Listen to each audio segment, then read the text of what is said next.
మాజీ ప్రధాని రాజీవ్ గాంధీ వర్ధంతి సందర్భంగా కాసేపటి క్రితం హైదరాబాద్ సోమాజిగూడ కూడలిలోని ఆయన విగ్రహానికి తెలంగాణ సీఎం రేవంత్ రెడ్డి నివాళులర్పించారు. రాజీవ్ గాంధీ విగ్రహానికి పూలమాలలు వేసి శ్రద్ధాంజలి ఘటించారు.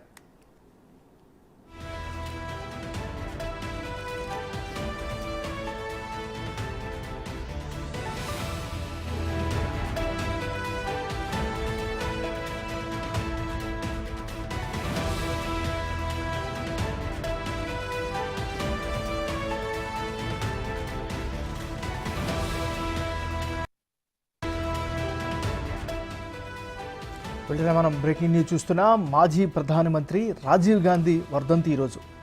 ఆయన వర్ధంతి సందర్భంగా కొద్దిసేపటి క్రితం హైదరాబాద్లో ఉండేటువంటి ప్రముఖమైనటువంటి కూడలి సోమాజిగూడ కూడలిలోని ఆయన విగ్రహానికి తెలంగాణ ముఖ్యమంత్రి రేవంత్ రెడ్డి ఘనంగా నివాళులర్పించారు. రాజీవ్ గాంధీ విగ్రహానికి పూలమాలలు వేసి శ్రద్ధాంజలి ఘటించారు. ఈ సందర్భంగా ఆయన సేవలను గుర్తు చేసుకున్నారు రేవంత్ రెడ్డి.